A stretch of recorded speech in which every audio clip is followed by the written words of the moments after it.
Boa noite, boa noite, boa noite. Estamos dando início a mais um Forças do Brasil, aqui pela TV 247, neste sábado, dia 11 de fevereiro de 2000, melhor corrigindo, dia 12 de fevereiro de 2022. Meu nome é Mário Vitor Santos, eu sou jornalista, apresento esse Forças do Brasil todos os sábados neste mesmo horário.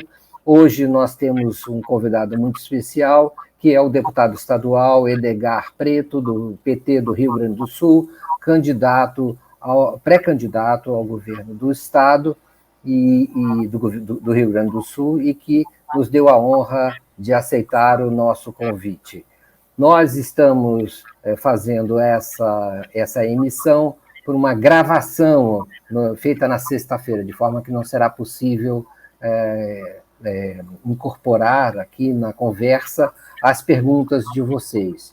Mas os comentários são livres, aí pelo chat podem continuar esse diálogo sempre tão produtivo que é feito aqui no Forças do Brasil.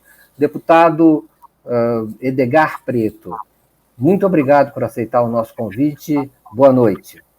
Boa noite, Mário. Um prazer enorme, viu, ter a oportunidade aí desse bate-papo contigo, com os telespectadores. Eu fiquei muito feliz quando me convidasse para estar contigo aí. Sei da importância dessa comunicação que vocês fazem com muita competência e com muita democracia, viu? Obrigado pela oportunidade. Bom,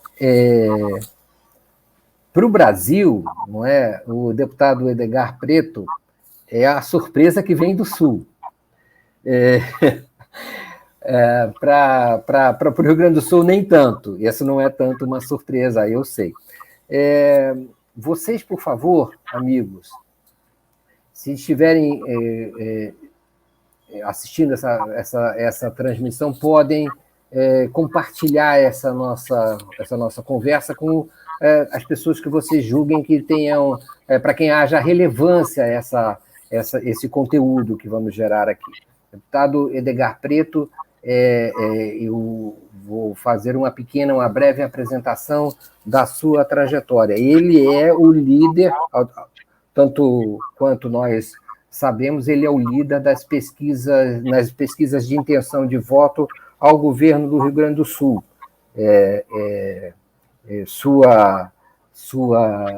Segundo uma pesquisa do Instituto Atlas, feita em dezembro, ele despontava com 18,6% das intenções de voto, seguido pelo Onyx Lorenzoni, do Democratas, ou União Brasil, com 17,8%. Na sequência aparecem o senador Luiz Carlos Reins, né, que nós tivemos a oportunidade de acompanhar na CPI da Covid, né, o desempenho dele, do PP, com 9,2%. O candidato do PSOL, Pedro Ruas, aparecia com 8,4%, e daí por diante. Né?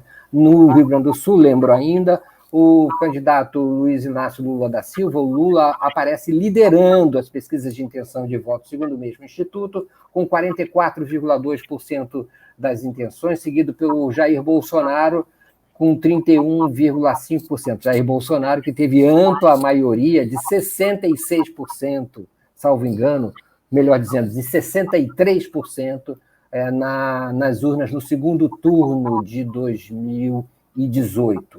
Não é? O Jair Bolsonaro agora tem 31,5%, ou seja, exatamente, deputado, tem exatamente a metade do que obteve nas urnas em 2018. E o Moro aparece depois com 12,9%, Ciro Gomes com 6,6%.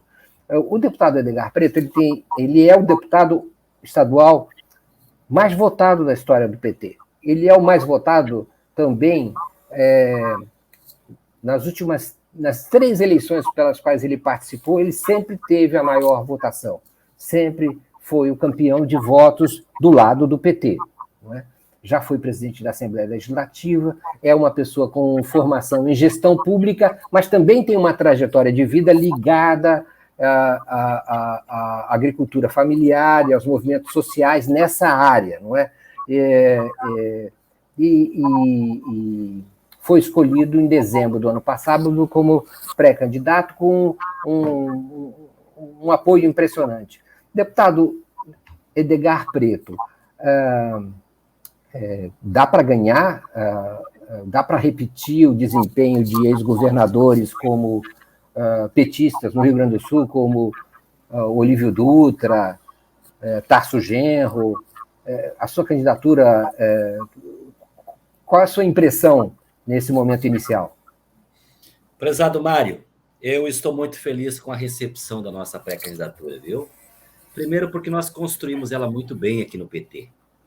O PT do Rio Grande do Sul, já há algum tempo, a gente vem discursando, falando, empolgando a nossa militância, que tem que chegar a hora da renovação política, de uma troca geracional, porque até aqui, Mário, nós honrosamente sempre viemos sendo liderados pelo Olívio Dutra ou pelo Tarso Genro. O senador Paulo Paim também é uma voz importante entre nós, mas nas disputas para o executivo, nós sempre tivemos o Tarso e o Olívio Dutra. E o meu nome foi apresentado justamente por essas duas lideranças.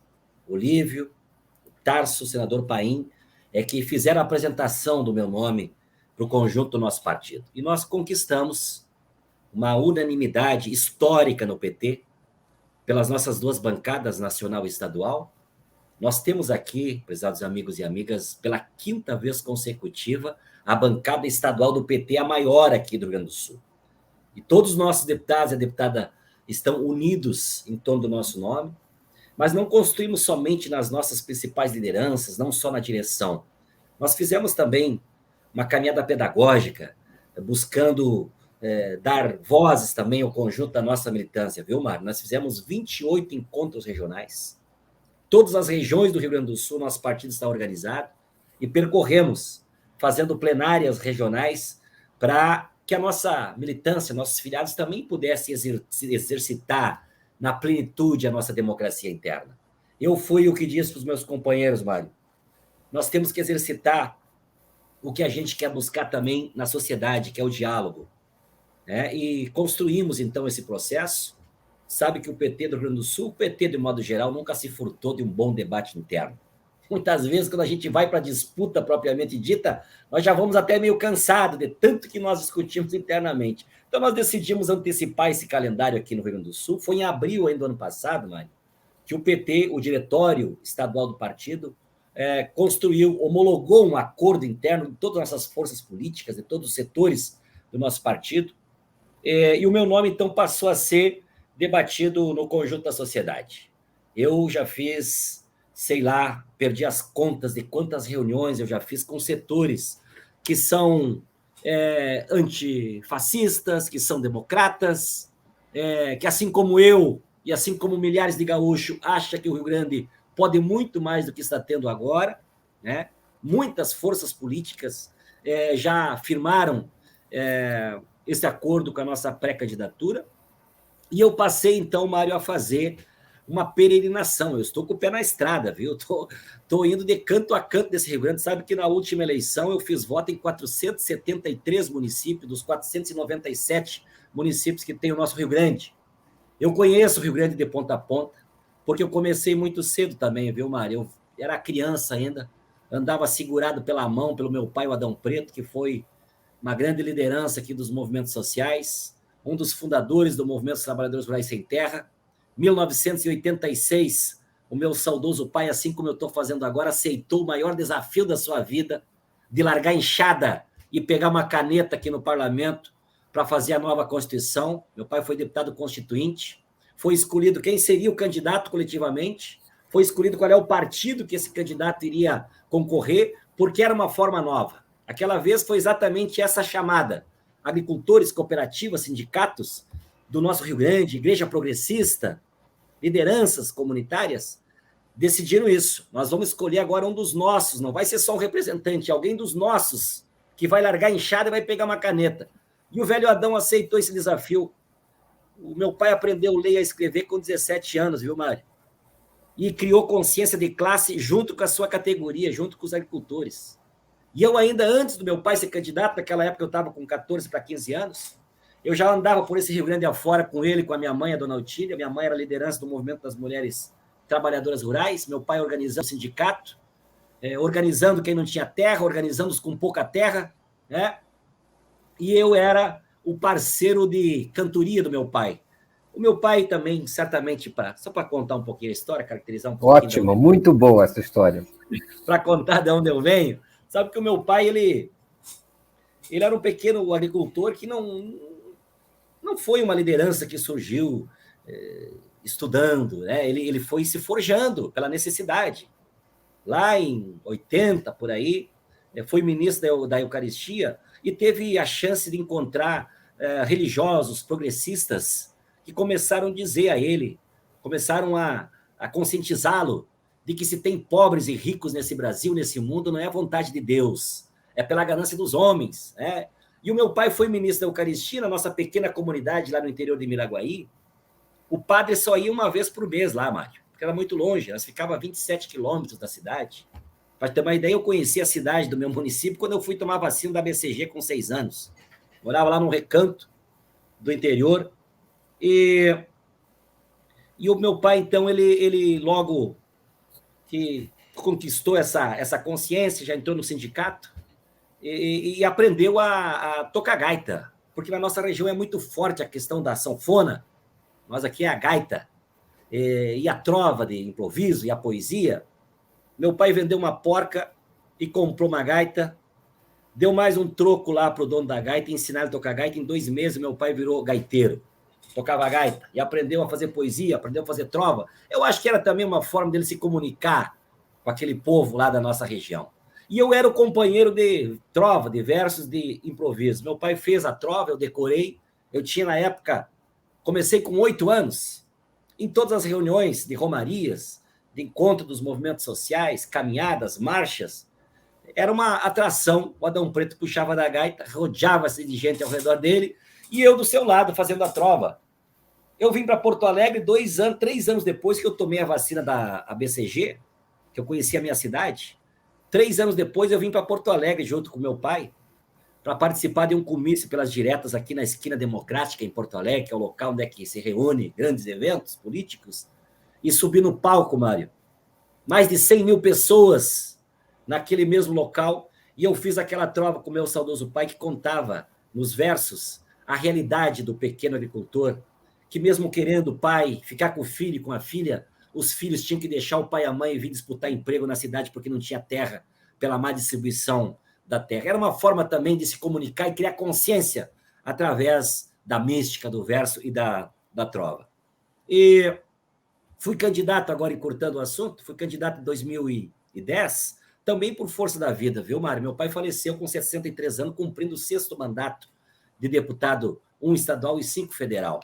Foi uma decisão coletiva também. O Olívio Dutra, que é meu grande mestre e amigo, era amigo do meu pai, na época presidindo o PT. Meu pai faleceu quase que repentino, e o Olívio Dutra, uma semana depois, ele chamou a equipe que estava no mandato do meu pai, chamou algumas lideranças aqui do movimento, alguns filhos. Nós somos em 9, eu sou o 4º de uma família de 9 filhos, e eu estava junto, e o Olívio Dutra disse: olha, o Adão Preto merece que a gente dê continuidade no seu legado. Vamos nós aqui coletivamente conversar, vamos escolher quem vai ser o representante desse legado, e eu vou ajudar a mobilizar, e eu vou ser um cabo eleitoral. E foi colocado o meu nome, porque eu estou nessa estrada há muitos e muitos anos. E fui, como você disse, já na primeira eleição, 2010, eu fui o mais votado do meu partido, fiz 69 mil votos. Foi quando o Tarso ganhou a eleição no primeiro turno, fui líder da bancada do meu partido com o Tarso governador. E no mandato seguinte, eu fui presidente da Assembleia, em 2017. E eu acho que ali também, Mário, as pessoas, o Rio Grande pôde conhecer um pouquinho melhor de quem é o Edgar Preto, né? Com a origem que eu tenho, forjado nos movimentos sociais, mas eu sei conviver com as diferenças, eu respeito quem pensa o contrário do que eu penso, a minha caminhada é transparente, não faço política com cartas na manga, é sem ódio, é sem rancor, é sem revanchismo, assim a gente vai aglutinando forças. Chegou então nesse momento em que meu nome foi apresentado aqui pelo partido, como eu disse, voltando lá do começo, por unanimidade. E eu estou muito feliz com a recepção que eu estou tendo, não só a empolgação dos meus companheiros e companheiras, mas de partidos, de setores progressistas aqui do Rio Grande, e também tenho a respeitabilidade de quem não é do meu partido. Eu tenho, na minha peregrinação, chegado nas prefeituras, visitado prefeitos de todos os partidos, E o que eu tenho escutado, Mário, é que bom que o partido escolheu, teu partido escolheu como candidato, porque a gente sabe que em qualquer momento, em qualquer circunstância, a gente tem uma porta para dialogar e para conversar. Então, eu estou empolgado, estamos numa grande mobilização, e pode escrever aí, Mário, o Brasil vai assistir um bom debate aqui no Rio Grande do Sul, o PT vai voltar a governar o Rio Grande, vamos estar de novo no Palácio Piratini, vamos, inclusive, por fim, vamos dar sequência a um ciclo político aqui do Rio Grande. Escuta essa. O Olívio Dutra foi governador depois de governos neoliberais, governos descomprometidos, assim, com aqueles que mais precisam das políticas públicas. Ele sucedeu o Antônio Brito. O Antônio Brito era um vendilhão clássico. Ele queria se aparecer nacionalmente, acho que ele sonhava em ser presidente. Naquela época, o Fernando Henrique Cardoso, mano, ele colocava um setor para estudar se ia ser privatizado. O governador Brito corria na frente e vendia antes, porque ele era um governador, dizia ele, atualizado, né? E lá você foi boa parte do nosso patrimônio público vender o mesmo discurso que o Eduardo Leite faz hoje, que não tinha da saída, que tinha que vender, tinha que privatizar, tinha que modernizar, e nós fomos perdendo ao longo desses anos a capacidade de formular, elaborar políticas públicas. Olívio Dutra ganhou do Antônio Brito. Aqui o Olívio Dutra, naquela época, ficou conhecido como o galo missioneiro, que ele veio da região das Missões, e o Olívio Dutra chamava o Antônio Brito de cavalo do comissário, que era muito cuidado, era muito bem visto, era bajulado, e o Olívio Dutra ganhou a eleição. Bom, depois do Olívio Dutra, como aqui nunca se reelegeu nenhum governador na história do nosso Rio Grande, nem governadora, passou-se o mandato do Olívio Dutra, mesmo tendo ficado gravado na memória dos gaúchos como o melhor governador que o nosso estado já teve. Nós perdemos a eleição para o Rigoto do MDB. Depois do MDB veio o Ieda Cruzes do PSDB dos Tucanos. Esculhambaram com o nosso estado. E o povo gaúcho chamou de novo o PT. Se elegeu Tarso Genro governador. Mesmo tendo ganho no primeiro turno, eu fiz parte da base aliada do governador Tarso, e quero dizer a ti, viu, Mário, gostei muito mais de ser situação do que sou hoje oposição, porque num governo que a gente constitui, a gente faz as coisas acontecerem, né? Depois do Tarso, ganhou a eleição Sartori, de novo, do MDB. Depois do MDB, mesmo tendo brigado tanto com os tucanos, o Sartori, ex-governador, com o atual governador, então candidato, eles brigavam, Mário, para ver, inclusive, quem era o mais amigo do Bolsonaro. Não queria ser mais amigo que o outro. O Sartori, que era governador, chegou a trocar o seu nome, ele botou um codinome, ele era o Sartonaro, para dizer que ele era o mais amigo, mais próximo do capitão. Porque aqui bastava fazer um sinal de arminha, que se ele era o angariador de votos, né? E depois, então, do Sartori, de novo, os tucanos. Então, seguindo esse ciclo político, a cada 2 legislaturas, o povo gaúcho chama o PT. E 2022, este ano, é o ano que eu estou sentindo que os gaúchos querem de volta o PT no Palácio Piratini. Embalados por esse sonho de uma reconstrução do nosso país, do presidente Lula. Por algum tempo, nós ficamos aqui tristes porque era chamado aqui o Rio Grande do Sul Estado bolsonarista. E eu nunca aceitei essa condição, viu, Mário? Eu sempre disse, nós somos um Estado polarizado politicamente, mas não somos bolsonaristas. E basta ver agora os levantamentos que vem sendo feitos, o Lula desponta na preferência de todas as pesquisas, o povo trabalhador do campo e da cidade está sentindo falta dos governos que nós constituímos, tanto nacionalmente como aqui. E quero dizer a você, querido Mário, de primeira mão, nessa sexta-feira, eu tive, pela parte da manhã, o primeiro partido que oficialmente declarou apoio a uma pré-candidatura aqui no Estado foi feita comigo, o PV, com a participação do presidente Pena, nacionalmente, com a direção do PV, Partido Verde aqui do Estado, e eu, ao lado do Olívio Dutra e outras lideranças, recebi formalmente o apoio do PV à nossa pré-candidatura. Não sei o tamanho dessa aliança que nós faremos aqui formalmente, cada partido tem um tempo, cada partido tem um calendário, e nós vamos respeitar. Mas o certo é que nós estamos numa grande mobilização, numa grande cruzada pelo Rio Grande, e eu sinto no semblante, na disposição das pessoas, uma vontade de virar essa página. Elegeu Lula, né? Nós vamos eleger o presidente Lula, ele vai ganhar também com a eleição vitoriosa aqui no Estado, e nós vamos para o segundo turno. No segundo turno, nós vamos disputar uma condição ou Lula eleito no primeiro turno, ou polarizando com o bolsonarismo, com o fascismo, e nós polarizando aqui no Rio Grande do Sul. Então, por isso que eu disse, Mário, se prepare para assistir uma bela disputa aqui no nosso Rio Grande do Sul, mas nós estamos muito empolgados com a possibilidade dessa troca geracional, uma renovação política que o PT fez, e coube o destino, o meu nome está colocado para essa possibilidade, viu? O deputado vai ficar devendo uma cantoria para nós aí, alguma hora dessa vai ter que cantar aqueles refrões que fazia junto com seu pai, Adão Preto. No final do tempo eu vou fazer um versinho para ti. Um versinho. Agora, é o seguinte, deputado, eu imagino, acho que não estou exagerando se disser que o Rio Grande do Sul não é um estado, o Rio Grande do Sul é um país. E de muita diversidade e riqueza. E dificuldade também. Como é que você imagina essa campanha?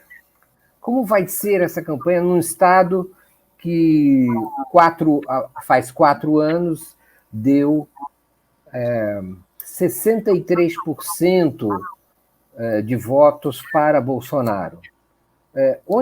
Para onde foi esse eleitor e como é que se posicionará esse eleitor nessas novas eleições? Você visualiza um cenário fácil, difícil, complicado? Imagina essa situação que aconteceu em 2018, tem alguma chance de retornar com amplo apoio para o bolsonarismo? Mário, eu tenho a impressão que passou essa onda porque colocaram na cabeça das pessoas que bastava tirar o PT do poder que os problemas do mundo seriam resolvidos. E muito trabalhador acreditou nessa possibilidade e votou, aconselhado e instigado por essas lideranças que eu falei e tantas outras, que pregavam exatamente isso, que o PT era o causador de todos os males. E as pessoas hoje, ao contrário do que foi dito, estão se dando conta que entraram numa canoa furada, caíram no canto da sereia. O povo gaúcho está com saudade de pagar o quilo da carne, Mário, R$16 e não 44, que é a média de preço que está aqui hoje. Tu sabe que o prato típico dos gaúchos é a carne, é o churrasco. E o churrasco gaúcho virou artigo de luxo, Mário. Os gaúchos não estão podendo consumir mais carne. O setor da burguesia agrária, agrícola do nosso estado, está toda hora se vangloriando que estão batendo o recorde de exportação de carne, concentrando renda, concentrando terra, e o povo gaúcho, o povo trabalhador não pode mais comprar 1 quilo de carne para fazer um churrasco no final de semana para sua família. As pessoas estão se dando conta, e estão com saudade de pagar o quilo do feijão R$3,44 e não R$7 que é hoje.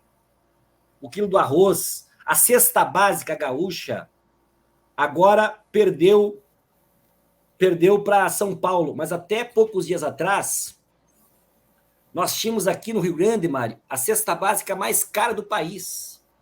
Como é que pode isso, amigos e amigas? Um estado que produz tanto, um estado que tem um solo fértil, que tem um povo trabalhador, nós temos uma estrutura organizada de cooperativas, de agroindústrias, de sindicatos, de movimentos sociais, que é semelhante a nenhum outro estado. Nós temos uma organização aqui muito potente. E, no entanto, nós estamos pagando a comida mais cara do país, porque os governos, tanto o Eduardo Leite, governador do estado, como o presidente Bolsonaro, estão abdicando em produzir políticas públicas para o setor agrícola, mesmo que esse setor é um dos que mais contribui economicamente aqui para o nosso PIB, em torno de 40% é o que representa a cadeia agrícola do Rio Grande do Sul, se contarmos a produção, a industrialização e a comercialização. Quase 40%. Não tem política pública aos pequenos agricultores, que têm essa característica de produzir alimento, de produzir de uma forma diversificada. Então, mesmo os pequenos, eles vão migrando para a monocultura, Mário. Vão buscando viabilidade econômica, não tem outro jeito, e botam a conta no papel e se dão... E o resultado é que, se arrendar terra para a produção da soja, por exemplo, ele vai ganhar mais lucro do que produzir feijão, milho e leite e outros produtos que vai para a mesa do nosso povo. Para teres uma ideia, nos últimos anos nós diminuímos 50% a lavoura plantada com milho. Estamos plantando 40% a menos de feijão. Em 5 anos, nós perdemos 46 mil famílias que produziam leite e não produzem mais. E o Rio Grande está virando, parece um estado, uma lavoura de uma cultura só. De novo, utilizando nossos portos, nossa estrutura de portos aqui do Rio Grande, que já produziu navios, que já produziu plataformas. Está se utilizando aqui, Mari, para mandar para fora daqui, basicamente, boi vivo, madeira e soja. Não deixa absolutamente nada aqui para o Estado, a não ser concentração e miséria. E essa turma do agro, a turma da elite agrícola, a turma do Luiz Carlos Reis, se vangloria que estão batendo recorde de exportação, que é verdade, nós estamos exportando bastante, é importante, especialmente para a nossa economia nacional, porque em função da Lei Candir, a soja não deixa impostos aqui no Estado, é isento. Né? Nós estamos produzindo muito para matar a fome dos animais na China e não estamos importando com quem está passando fome aqui no nosso Rio Grande. A China comprou, Mário, ano passado, 97% da produção de soja que saiu daqui, que é mais de 90%. 97% da soja que foi embora foi para a China, para matar a fome dos animais na China. E aqui no Rio Grande tem 1.200.000 pessoas vivendo com um quarto de salário mínimo, abaixo da linha de pobreza. A região metropolitana de Porto Alegre é a segunda região brasileira que mais gente entrou para a extrema pobreza no último ano. Mais de 300.000 famílias entraram para a extrema pobreza no Rio Grande. Aqui, nos Pampas Gaúchos, também voltou a fome, viu, Mari?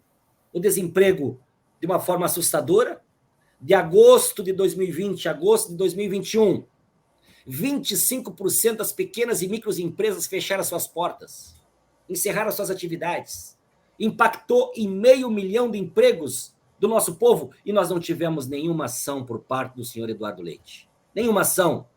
Agora, a manchete do jornal de hoje é: o Rio Grande comemora um superávit de mais de 2 bilhões de reais. E, no entanto, Mário, nós estamos com o povo passando fome, nós estamos com as pequenas e microempresas fechando as suas portas, nós estamos num processo de desindustrialização assustadora, nossa produção industrial teve uma queda de quase 5% no último ano, acima da média nacional, e o governador se vangloriando que está fazendo poupança. Eu lhes pergunto, quem é que faz poupança passando fome? Quem é que guarda dinheiro? Quem é que busca lucro do seu dinheiro se está passando tanta necessidade? Eu não sou irresponsável com as finanças públicas, não. Eu acho que tem que ter responsabilidade. Agora, o investimento público tem que ser do tamanho da necessidade que o povo tem. Nessa pandemia, Mari, a gente viu o Brasil e mundo afora, aliás, mundo afora, países fazendo pesados investimentos públicos, porque não tem como a economia reagir positivamente se não tiver pesados investimentos em setores que são importantes para a geração de emprego e também para aumentar a arrecadação. Aliás, lembro a todos os amigos e amigas, esta é uma das grandes características e virtudes do governo do presidente Lula. Vocês devem lembrar, no governo do Lula nós erradicamos a fome, nós vivemos o pleno emprego, foi o momento que o salário mínimo crescia 76% em média acima da inflação todo ano. Qual era a visão do Lula, do PT e continua sendo? Que se o trabalhador tiver com dinheiro no bolso, ele não vai guardar no colchão, Mário. Ele vai comprar o que ele precisa, ele vai comprar uma geladeira nova, um fogão, ele vai reformar sua casa, ele vai passear, ele vai se alimentar melhor, e é assim que o empresário vende mais, e é assim que tem uma necessidade da indústria produzir mais. Se o povo, se o trabalhador tiver com poder aquisitivo. E é essas contas que os gaúchos estão fazendo. Nós estamos aqui sobrevivendo o governo do Estado, que é na história política do Rio Grande que tem mais base parlamentar. E de que adianta, Mário? De que adianta os perdedores ter se aliado com os ganhadores da última eleição? O MDB aqui brigou, o Sartori, que era o candidato à reeleição, como eu disse, brigava com o Eduardo Leite como se fossem adversários. Terminou a eleição, configuraram a mesma base, estão juntos. Uma parte do MDB não quer largar do governo de forma alguma. Tentaram imitar o PT para realizar umas prévias, tiveram que desistir a semana passada porque houve um racha generalizado. Começaram a discutir, um puxando para um lado, outro puxando para o outro, achando que iam conseguir exercitar a democracia interna, como o PT faz, não aprenderam nada, porque já estão em cacos aqui, não sei se conseguirão viabilizar a candidatura de algum membro do seu partido, né? Brigaram tanto, estão juntos, configuraram essa grande base de maioria aqui no parlamento, mas é um governo que vive de manchete, de boas intenções, parece que é ótimo na televisão, no jornal, na internet, porque fala sozinho. Quando você vai confrontar a vida real do nosso povo, está muito aquém das necessidades. Um governo completamente ausente dos setores produtivos e daqueles que mais precisam do Estado. Então, é um diálogo que nós faremos, né? Não só vivendo do legado que nós produzimos até aqui, mas, claro, pegando os exemplos dos governos do Olívio e do Tarso e confrontando com essa realidade, e vamos atualizar o nosso programa, né, numa grande mobilização que nós faremos a partir agora de março e abril. Nós estamos organizando, vou adiantar para você também, Mário, grandes assembleias populares. Nós vamos mobilizar todo o Rio Grande para discutir um projeto para ser apresentado não só pelo Edgar, não só pelo PT, não só pela frente política que nós vamos constituir, mas um projeto alternativo ao que aí está. E o meu esforço principal, minha maior missão, é formar aqui o maior palanque possível para o presidente Lula, né? O presidente Lula pode saber, ele vai ter uma campanha aqui no estado que ele nunca teve. A gauchada aqui está muito empolgada, nosso povo aqui está com a moral e com a estima alta, e nós vamos fazer essa grande disputa, porque o Lula merece, mas especialmente o Brasil, o povo trabalhador merece um novo projeto, viu, Mário? Deputado, houve dificuldades, eu imagino, no Brasil inteiro em 2018 e mesmo em 2020, para as campanhas eleitorais de esquerda, especialmente do PT, por conta de tudo que nós sabemos, enfim, um certo clima que foi criado de antipetismo, mesmo nas bases eleitorais. Acha que essa realidade foi ultrapassada, que isso acabou? O que lhe parece a respeito disso? Se há se a receptividade do PT melhorou, se o clima é um clima mais favorável? Como é que está sendo o eco junto à população dessa, vamos dizer assim, possibilidade de um retorno do presidente Lula, do PT e da sua candidatura aí no Rio Grande do Sul? Eu digo o seguinte, contra esse pano de fundo de grandes dificuldades criadas e que foi aquilo que, em última instância, acabou levando à vitória do Bolsonaro e mesmo do governador Eduardo Leite. Como é que isso se encontra agora nesse momento? Acho que nós já conseguimos virar essa página, viu, Mário? Veja você, o presidente Lula aparece nacionalmente com possibilidade de ganhar as eleições no primeiro turno. Nós não estamos de salto alto, não, viu? Nós sabemos que vai ser uma briga grande. A direita aqui do Rio Grande do Sul, por exemplo, eu sei que tem muita força, basta você olhar quando o tal do capitão fala quem é que está lá de papagaio de pirata dele. Ou é o Onyx, que é gaúcho, Luiz Carlos Reis, essa turma aí. Então, a direita gaúcha também está enraizada nesse projeto nacional. Mas a gente está vendo que as coisas mudaram. O Lula aparece nesse cenário super favorável, aqui no Rio Grande do Sul não é diferente, e eu vejo o companheiro Haddad em São Paulo também desfrutando dessa boa possibilidade de ganhar as eleições, Fátima Bezerra, Rio Grande do Norte, Jacques Wagner na Bahia, nós aqui no Rio Grande do Sul também, esse levantamento que você falou no início da nossa fala, dá conta de que mesmo eu sendo um cidadão que nunca disputou uma eleição majoritária aqui no estado, nós estamos muito bem pontuados. Então, acho que aquela página foi virada, as pessoas compreenderam, né, que na última eleição, até as pedras sabem que se o Lula fosse candidato, ele teria ganhado as eleições, muito possivelmente no primeiro turno, tiveram que prendê-lo de uma forma injusta, criminosa, né? 32 processos de condenação, 32 agora absolvido, Lula livre, né? E peregrinando esse país com a disposição que ele tem. Na última eleição aqui no estado, o Haddad fez em torno de 21, quase 22% dos votos. Naquela situação... No primeiro turno. No segundo turno. Primeiro turno. 22%. O Miguel Rosseto, que foi nosso candidato, fez quase 18%. Então, veja, 22%, 18%. Foi 17%. Isso é Miguel Rosseto para prefeito de Porto Alegre, certo? Não, para governador. Para governador, exato. Ele foi nosso candidato e o Haddad presidente naquela época. 22% Haddad, 18% Miguel Rosseto, na última eleição estadual. As pesquisas que se fazem aqui, o Lula está, nessa última aí, que você falou, com 44%. O Lula fará aqui no Rio Grande do Sul, escreva aí, menos de 40% no primeiro turno. E eu sou o palanque do presidente Lula. Eu serei o que vai organizar pelo PT, por uma frente que nós vamos constituir aqui no Estado, o palanque do presidente Lula.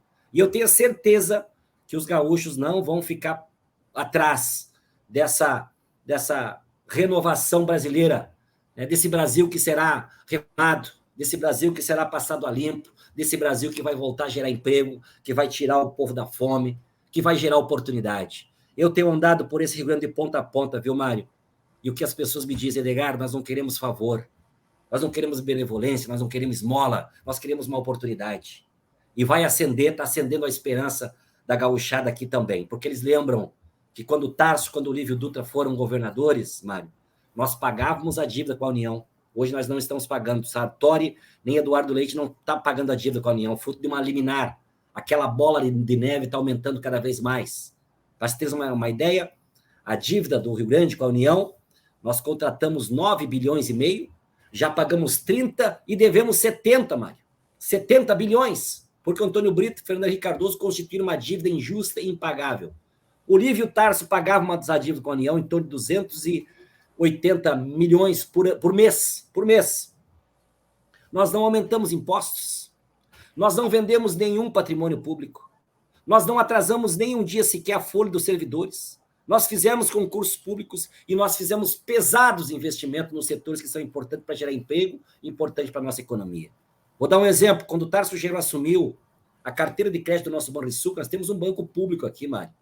Um dos únicos estados brasileiros tem um banco público altamente lucrativo e que, se agora não está formulando política para setores tão importantes para a economia, é porque não tem vontade política. Lembrar os amigos gaúchos aqui, quem faz a nomeação do presidente, da direção do banco, que o sócio majoritário é o governo do estado, é o senhor governador. Mas o nosso banco, o último levantamento que eu vi, estava com 1 bilhão e tantos de superávit, de lucro. Né?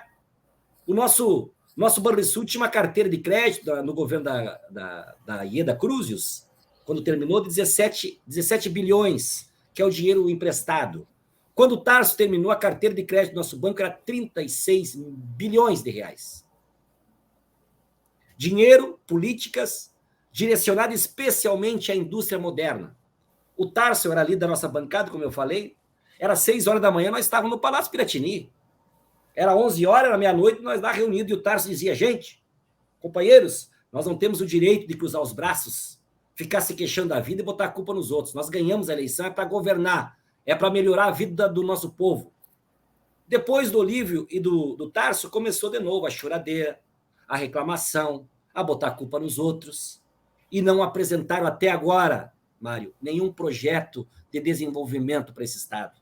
Sobrevivem falando mal dos outros, falando mal do PT, sobrevivem das manchetes, sobrevivem das boas intenções, mas desintonizado completamente do cotidiano do povo gaúcho. Por isso que está mudando aqui, assim como está mudando nacionalmente. Graças a Deus, a consciência do povo vai permitir a constituição de novo de governos democráticos, como será o do presidente Lula, aprendendo com os nossos erros. Mas não somos uma... Na área digital, existe alguma possibilidade de Bolsonaro virar esse jogo? Nos grupos de WhatsApp, nas falsas notícias, a ideia de que o PT vai trazer o comunismo, de que vai difundir a chamada ideologia de gênero sobre nossas crianças. Esses apelos aos baixos instintos e ao medo do eleitor e da população, há alguma chance disso prosperar? O que lhe parece? Olha, Mari, o que tudo indica, as fake news criminosas do Bolsonaro e da sua turma vai continuar, quem sabe até mais potente do que na última eleição. Mas eu tenho a impressão de que se eles vierem com esse papo nas periferias, no meio do povo pobre, eles vão ser corridos. As pessoas não aceitam mais serem enganadas como foram na última eleição. As pessoas estão atentas, as pessoas estão inseguras, estão preocupadas, estão com medo desse futuro, com essa gente que aí está, e o povo quer mudança. Então eu tenho a impressão de que mesmo com a força dessa trama criminosa que envolve as fake news do Bolsonaro e dos seus, nós vamos superar, porque a nossa turma também está se organizando aqui, viu, Mário? Na rua e nas redes, viu? Nós estamos formando uma potente rede orgânica aqui da nossa militância. Nós vamos constituir comitês populares em todos os municípios do Rio Grande e do Brasil para a eleição do presidente Lula e também da nossa aqui. Vamos ter uma sintonia de comunicação mais apurada possível, direto com cidadãos e cidadãs. Ou seja, nós estamos preparados para enfrentar essa briga da forma com que ela se dará. Obviamente, nós vamos priorizar o diálogo e apontar caminhos, porque a nossa caminhada aqui é sem ódio, viu, Mário? Sem ódio, sem rancor, sem revanchismo. O povo pobre, o povo trabalhador, o povo que está se desempregado, o povo que está inseguro com a alimentação, o povo que não está tendo segurança de pagar a conta no final do mês, eles não querem mais brigas, não querem ódio, eles querem união, eles querem alguém que represente a possibilidade de mudar, melhorar a sua vida. E é isso que nós faremos, né?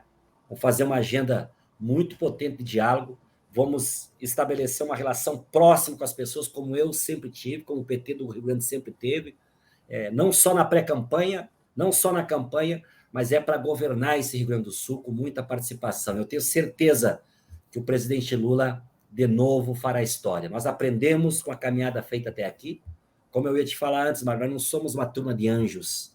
Nós somos um partido feito de pessoas passivos de erro também, cometemos erros, mas corrigindo os erros que haveremos, que nós possamos ter cometido, que nós vamos reconstruir o Rio Grande e o nosso Brasil, com paciência e com muito diálogo, mas muita ação. Eu serei, assim como foi o presidente Lula, serei intolerante, Mário, aqui no Rio Grande do Sul com a fome.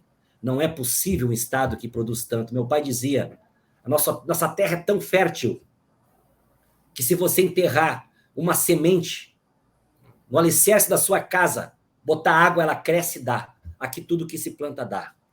E ter tanta gente passando necessidade, passando fome, é inadmissível.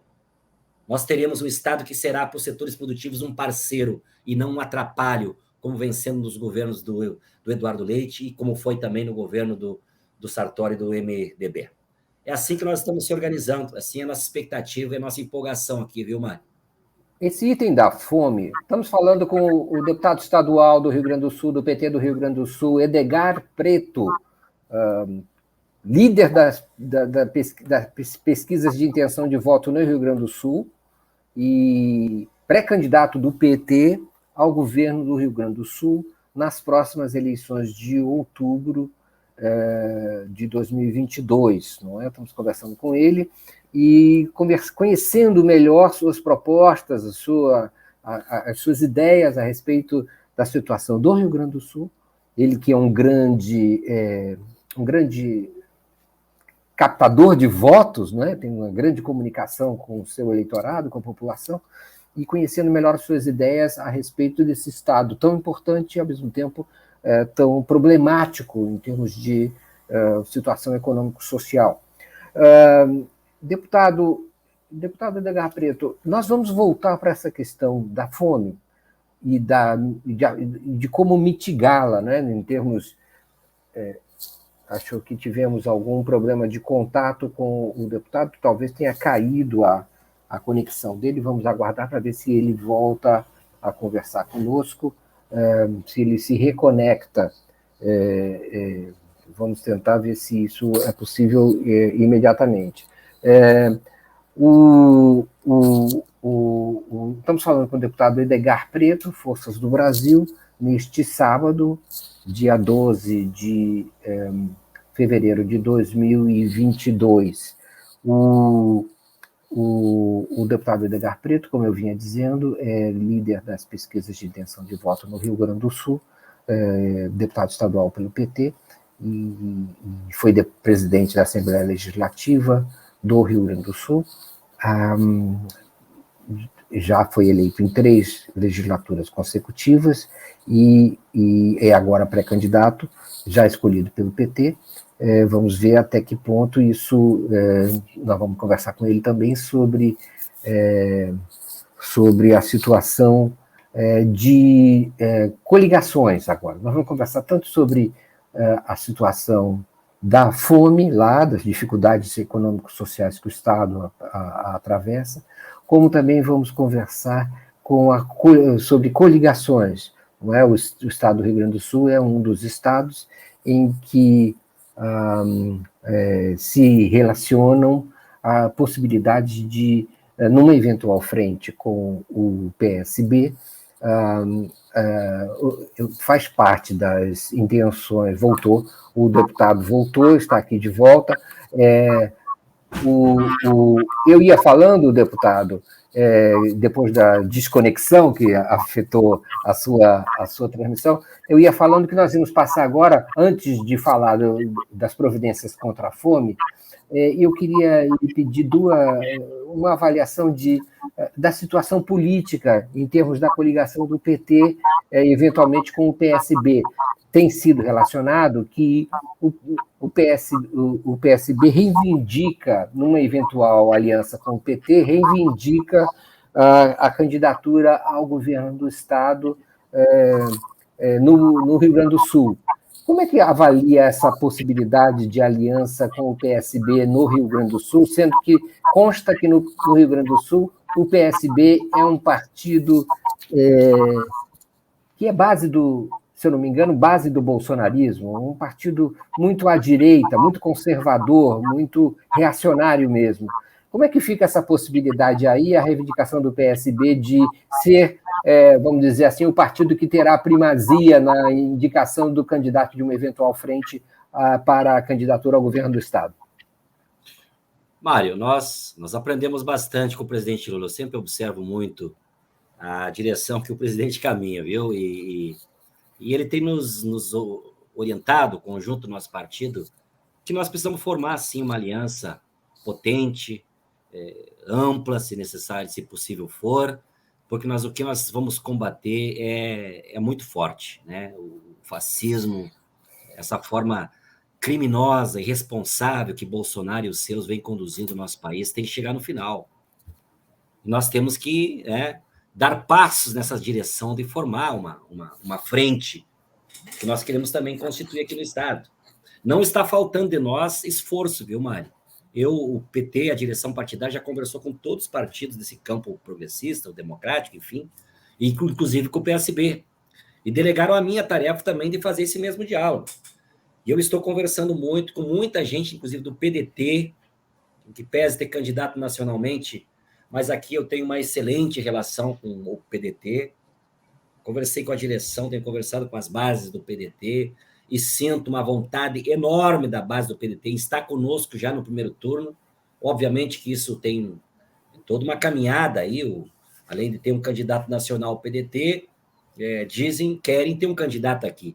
Mas o certo nós estamos muito próximos, PT e PDT aqui no Rio Grande do Sul. Somos base da oposição aqui, ao contrário do PSB, como tu falou, o PDT está conosco na base de oposição ao projeto nacional e aqui no Estado. Mas eu tenho conversado também com o PCdoB, minha amiga Manuela Dávila. A Manuela foi cabeça de chapa aqui, que representou também o PT na última eleição municipal. E eu, Mário, fui um dos principais articuladores do PT, dar um passo atrás, né, de botar a companheira Manuela, que eu acreditava que naquele momento ela foi vice do Haddad, estava com mais chance, mais visibilidade, fez uma excelente campanha, fomos para o segundo turno, quase ganhamos a eleição em Porto Alegre com o nome da Manuela, e eu tenho discutido, dialogado muito com ela, e com o próprio PSOL, viu? O Pedro Ruas, que é o pré-candidato do PSOL, que está ali encostado no Luiz Carlos Reis, nessa pesquisa que você falou, é pré-candidato, e foi meu colega deputado quando eu fui presidente da Assembleia, tem uma excelente relação, já conversamos inúmeras vezes, também buscando essa possibilidade de constituição dessa frente. Então, se não for no primeiro turno, será no segundo turno. Nós vamos ampliar ainda mais do que no primeiro turno. Hoje, como eu te falei, eu recebi, nessa sexta-feira, aliás, eu recebi o apoio do PV, primeiro partido que oficializou apoio a uma pré-candidatura que não é o próprio partido do candidato. Eu fui o primeiro pré-candidato a receber apoio externo de um outro partido, que para nós é muito, muito importante, não só simbólico, mas também eleitoralmente. Então, tem problemas aqui com o PSB, obviamente, né? O meu nome, como eu disse, foi construído muito alicerçado, não só com as nossas lideranças, mas com a nossa base partidária, com todos os movimentos sociais do campo e da cidade, que o PT tem relações, ajudaram, opinaram e estão ajudando a construir a nossa pré-candidatura. Então, nós vamos sentar nessa mesa, como estamos sentando, respeitosamente, querendo constituir a frente, mas querendo ser respeitado pela importância que nós também temos aqui, não é? Já governamos o Estado 2 vezes, somos a maior bancada aqui na Assembleia, temos o senador Paulo Paim, temos uma grande e potente bancada nacional, governamos as principais cidades do Rio Grande do Sul, e aí nós vamos sentar na mesa dessa forma. Eu sei que o PSB fez esse pleito nacionalmente, fez ali a sua pauta de reivindicação, mas eu sou calejado em fazer negociação de pauta, viu, Mário? E eu sei que quando tu senta numa mesa para fazer uma negociação, tu não vai sair com 100% do que tu está reivindicando. Tu sai com uma parte. E assim tem que ser. O PT já abriu mão nacionalmente de alguns estados que são importantes, que nós não seremos cabeça de chapa. Nós queremos também, eles estão falando em reciprocidade, nós também queremos a mesma. O PT não vai se apresentar numa mesa menor do que é. Nós vamos se apresentar do tamanho que nós somos, né? Então nós vamos perseguir, vamos persistir, vamos tentar formar essa frente, mas a nossa pré-candidatura está muito bem organizada, muito bem alicerçada aqui no Rio Grande nesse momento, viu? Porque é uma situação complexa, não é, deputado? Porque há uma negociação em alguns estados de, vamos dizer, cessão de espaços para o PSB, para falar só do PSB. E aí vamos dizer assim, em negociação para que o PT tenha precedência em outros estados. E pode ser que a candidatura no Rio Grande do Sul seja uma necessidade para acomodar essa aliança em outros estados, por exemplo, São Paulo, onde há também uma questão com o PSB, não é? A necessidade de apoio e de reunião de uma frente de apoio ao ex-prefeito Fernando Haddad e o recuo do PSB ali, e o Rio Grande do Sul e outros estados poderiam ser parte dessa, vamos dizer assim, dessa tentativa de acerto, não é? E aí, no Rio Grande do Sul ou em outros estados, o PSB teria precedência. Vê essa possibilidade como possível? Acho pouco provável, viu? Eu falava, inclusive, nessa sexta-feira com o Olívio Dutra. E o Olívio Dutra, né, sempre muito franco, sempre muito firme nas suas posições.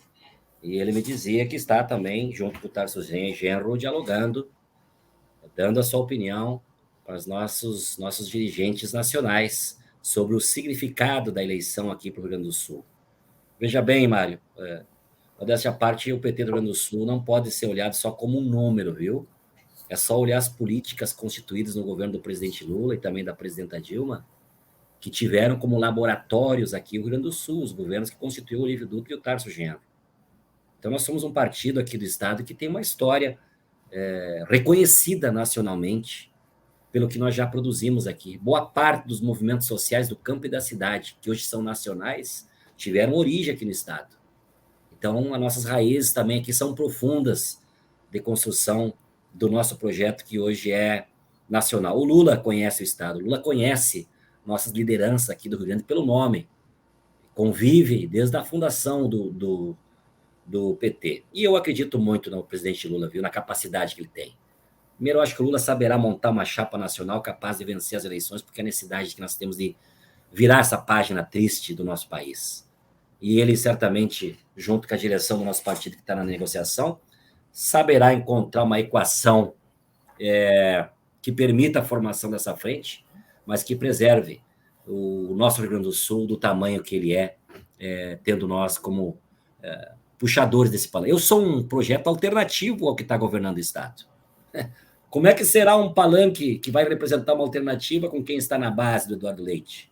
Com quem tem boa parte da sua bancada aqui na Assembleia bolsonarista? Como é que será? Eles vão continuar? Eles vão sair? Então tem um problema que antecede isso, que tem que ser resolvido antes, para depois fazer uma exigência desse tamanho aqui com o PT do Rio Grande do Sul, viu? Isso de alguma maneira, a federação, ou o apoio a Lula envolve uma espécie de eliminação do bolsonarismo de dentro do PSB gaúcho. Por certo, tem que fazer esse exercício que cabe ao próprio PSB fazer, não é? Acha possível? Olha, tudo é possível, eu sou um otimista, eu acredito na possibilidade. Está sendo dito aqui que essa turma bolsonarista, a partir dos diálogos que está sendo estabelecido com o PT e com o Lula nacionalmente, não querem mais ficar no PSB. Então vamos ver que tamanho ficará esse partido aqui, não é? Quem ficará? Eu acho que esse é o exercício aí dos próximos capítulos dessa conversação. Mas não, eu repito, viu, Mário? Não faltará de nós disposição para ter também o PSB nessa frente. Partido importante nacionalmente, e nós aqui também queremos formar uma frente encabeçada por nós, que tem a possibilidade do PSB. Afinal de contas, são 3 nomes, né? O candidato a governador, tem senador ou senadora, tem vice. Eu acho que dá para encontrar uma equação aí, né? Já tem uma proposta concreta nesse sentido? Onde ficaria o Beto Albuquerque, por exemplo? A Manuela Dávila, o PCdoB tem expressado uma vontade, um desejo, enfim, de colocar o nome da minha amiga Manuela como candidata a senadora. É o que tem circulado aqui nas nossas reuniões e conversações. Acho que é uma boa candidata, viu? Nós já estamos com o apoio do PV, então veja, a federação é PT, PSB, PV e PT. Nós já temos o PT e o PV que estão formalmente juntos, a partir dessa sexta-feira. Nós temos essa conversa muito bem adiantada aí com a minha amiga Manuela Dávila. Então, se a gente vai botar numa mesa as vontades aqui do Rio Grande do Sul, também, que sabe, seja um exercício importante que tem que ser feito, né? E para onde ficaria esse PSB depurado do bolsonarismo e o Beto Albuquerque? Acho que os bolsonaristas continuarão bolsonaristas, né? Vão continuar fazendo arminhas, eu acho que vão se dar mal. Vão perder o trem da história. Mas eu acho muito pouco provável que continuem junto na base do partido se houver a federação e se houver esse apoio que nós queremos ter para o presidente Lula. Como é que fica o PSB sem o bolsonarismo no Rio Grande do Sul? Qual o tamanho que ele fica? Olha, quem sou eu para falar da casa alheia, como se diz, né, Mari? Mas aqui na Assembleia eu conheço os meus colegas aqui. Acho que fica menor do que está, viu? Sem dúvida, não é? Deputado, como é que qual a sua opinião a respeito da presença possível, provável, para o presidente Lula, talvez já resolvida, do ex-governador Geraldo Alckmin na chapa como vice-presidente da chapa encabeçada pelo presidente Lula? Qual a sua opinião a respeito dessa entrada de Alckmin e como é que isso se refletiria, pensa, no programa eleitoral do presidente Lula? Acho que é uma caminhada aí que também está sendo construído, viu, Mário? Para ser transparente contigo, é claro que a nossa militância aqui, uma parte importante, torce o nariz com essa possibilidade. Mas eu vou repetir para você o que eu já falei. Eu acredito muito no presidente Lula, que ele terá capacidade, ele tem a sabedoria, ele tem as condições para montar a chapa necessária para a gente vencer as eleições. Claro que aí está sendo negociado qual é o partido que vai, o Alckmin. O PSB aqui dizia que é com eles, mas pelo que se sabe ainda não está certo qual é o partido que o Alckmin integraria para formar essa coligação com o presidente Lula. Então, eu sou muito franco a te dizer, nós temos necessidade de vencer as eleições. Nós temos que voltar a ter um projeto que cuide das pessoas. O Brasil não pode mais conviver 4 anos com essa incapacidade que esse governo tem, interna e externamente. Nosso Brasil passou a ser motivo de chacota lá fora. Onde é que já se viu, Mário, um presidente da República que vai participar de um encontro da ONU, não consegue entrar num restaurante, fazer uma refeição, tem que comer um cachorro-quente na rua, porque não se vacinou? Esse é o presidente brasileiro negacionista, que nega o conhecimento, que nega a ciência. Então, algumas divergências têm que ficar num grau menor do que essa necessidade de combater esse projeto que aí está. E o Lula está demonstrando, mais uma vez, a sua capacidade. Eu acredito que ele saberá montar a chapa do tamanho necessário, com a potência necessária, para a gente vencer as eleições, viu? O deputado mencionou a necessidade de combater a fome, não é? Os fatores que levam à fome. Eu queria lhe perguntar o seguinte: do ponto de vista emergencial, o que lhe parece as medidas possíveis para eliminar esse problema que o Brasil já tinha superado?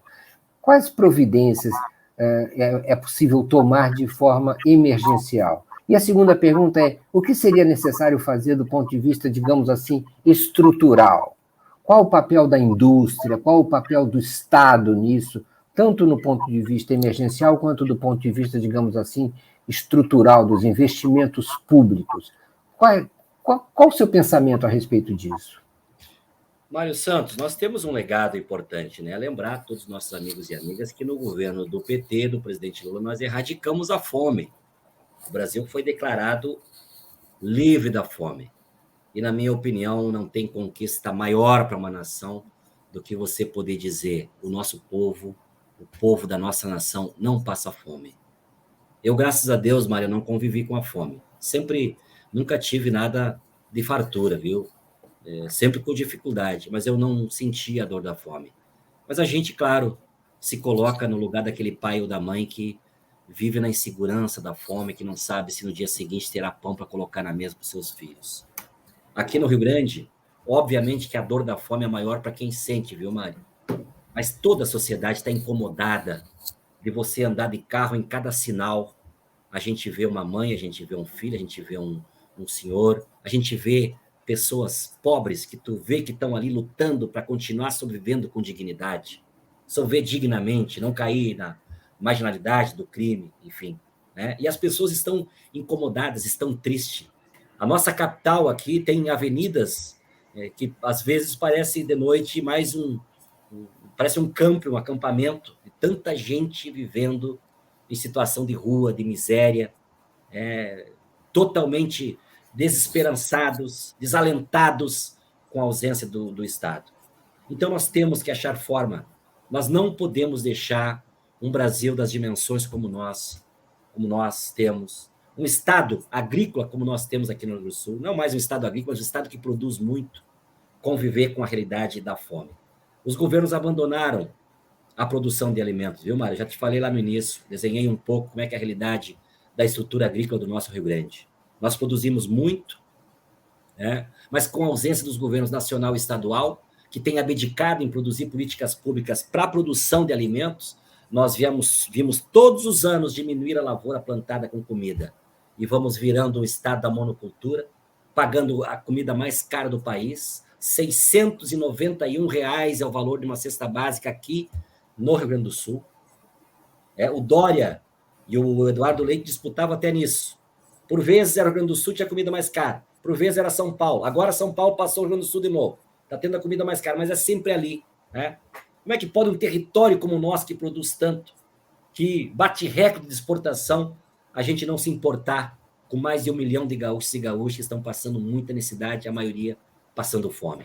Nós temos que ter um programa de ajuda emergencial que bote dinheiro no bolso desse povo, que ele possa comprar comida, porque o trabalhador com dinheiro no bolso, já falei, ele faz a economia girar também positivamente, ele vai comprar mais, a indústria fabrica mais, o empresário vende mais. Então, nós temos que achar mecanismos, como nós já tivemos lá do Fome Zero, do Bolsa Família, enfim, programas sociais que foram importantíssimos para erradicar a fome, que a gente atualize essas possibilidades, que volte não só matar a fome, mas dar oportunidade. As pessoas querem uma oportunidade. E essas pessoas estão inseguras com o prato de comida na mesa, de pagar conta no final do mês. Então, nós temos que ter um programa arrojado para cuidar das necessidades básicas, mas olhar também para os setores produtivos com a importância que eles têm, Mário. Nós temos que voltar a ter a mão pública, a mão do Estado, ajudando, auxiliando, formulando, implementando políticas públicas para setores que são importantes. Eu falei antes, pequenos e micros empresários, trabalhadores informais e MEIs aqui do Rio Grande do Sul. Eles representam, Mário, 60% do nosso emprego.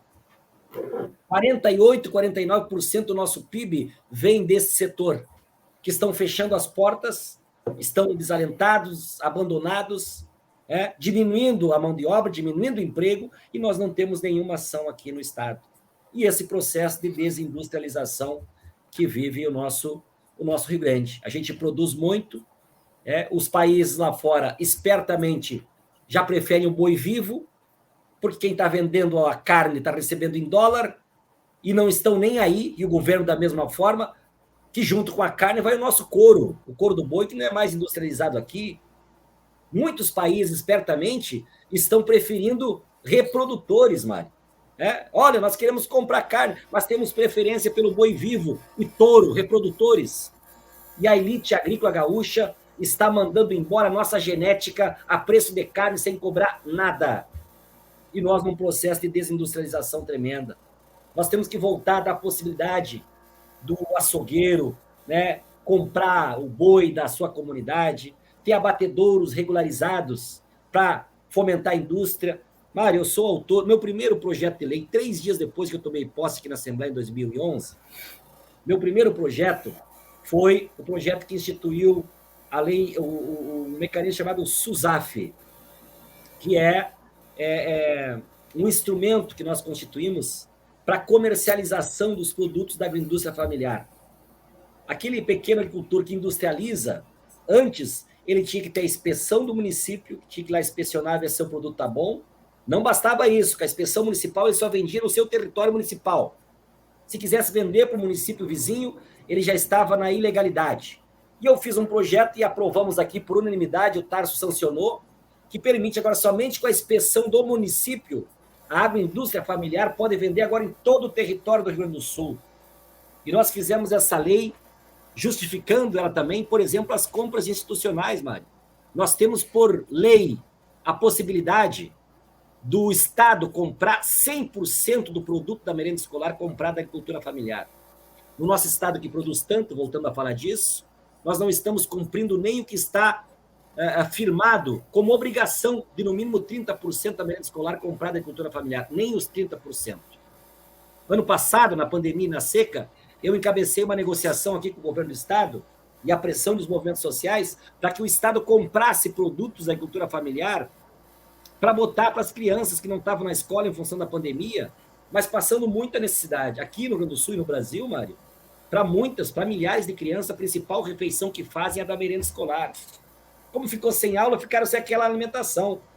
E os agricultores fizemos até uma listamos, e eu entreguei para o governador o que tinha disponível em cada região do estado, os produtos da agricultura familiar, dos assentamentos, oferecendo para ser comprado. O governador anunciou, e o secretário me telefonou, o governo vai comprar 24 milhões de reais, vai comprar produto, então, para merenda escolar, para entregar na casa das pessoas em situação de vulnerabilidade. Eu, imediato, Mário, liguei para os meus companheiros, olha, conquistamos aí, vai ser 24 milhões.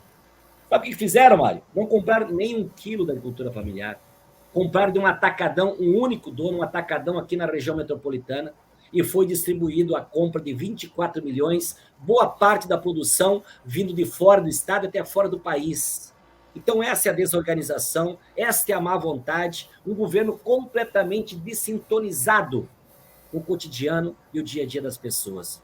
Então, nós precisamos montar de novo um Estado que faça diferença positiva na vida das pessoas. E esse Rio Grande, e esse Brasil, que nós vamos constituir ao lado do presidente Lula, será intolerante com a fome, vai valorizar nosso pequeno comércio, vai voltar a valorizar a indústria, porque vai gerar emprego e vai aumentar a capacidade de arrecadação e, com isso, ter mais dinheiro para cuidar dos que mais precisam.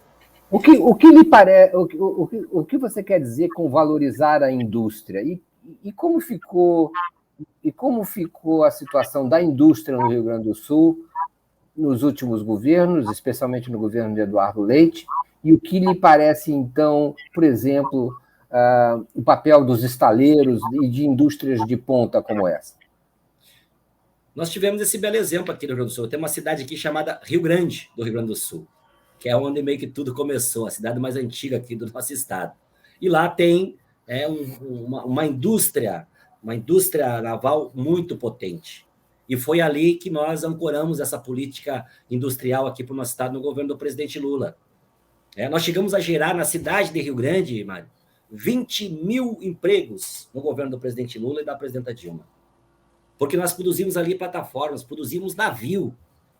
E hoje toda aquela estrutura do Porto de Rio Grande, que eu falei antes, está servindo para mandar para fora daqui boi vivo, madeira e soja.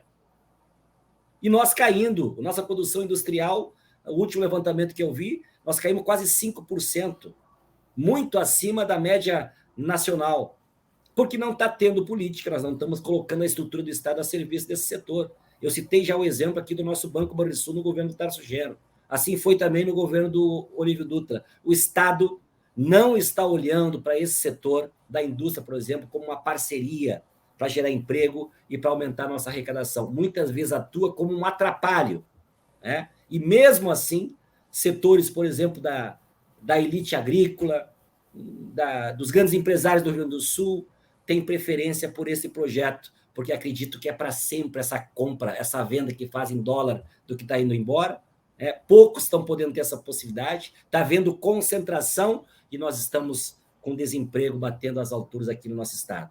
Então, estudam tanto, se vangloriam que estudam tanto, que vão se formar lá fora e voltam aqui, Mário, estão praticando a política mais burra e atrasada que o nosso estado já viu. É isso que nós vamos mudar. Deputado, chegamos ao final dessa nossa conversa e eu queria lhe agradecer muito a disponibilidade e agradecer também a oportunidade de conhecê-lo melhor, de ter contato com a sua energia, com a sua origem, com tudo isso que transparece na sua maneira de falar, de se expressar e de pensar. Agora ficou devendo uma quadrinha para nós, uma rima para nós, não é? E eu queria saber, então, o que Edgar Preto aprendeu com Adão Preto e pode relembrar aqui para nós, ou criar aqui para nós, em função desse nosso encontro. 2 estrofes de uma poesia que meu pai gostava muito, que foi feita por um amigo nosso, que é um pequeno agricultor. Ele cantava assim: os tubarões do passado já exploraram nossos pais. Os tubarões atuais se atravessaram nos trilhos para apagar o nosso brilho, mas nós vamos jogar duro para que os tubarões do futuro não explorem nossos filhos. Chega de ser pisoteado por homens sem coração. Chega de exploração, de desprezo e de abandono. Erga a cabeça, companheiro, porque força não nos falta e nós vamos gritar com voz alta: este Brasil ainda tem dono. Tenho dito. Muito bem. Muito obrigado, deputado Edgar Preto. Foi um prazer muito grande conversar com você. Forças do Brasil, obrigado a todos vocês por sua audiência. Voltamos no próximo sábado, às 18 horas, como habitualmente. Deputado, boa noite, muito obrigado. Boa noite, Mário. Grande abraço. Foi um privilégio, viu, ter esse bate-papo contigo. Estou sempre à disposição. Nós vamos vencer essa eleição aqui no Rio Grande e vamos virar essa página triste para os gaúchos e para os brasileiros. Grande abraço. Grande abraço. Nós lhe desejamos boa sorte. Boa noite a todos. Tchau, tchau. Tchau, tchau.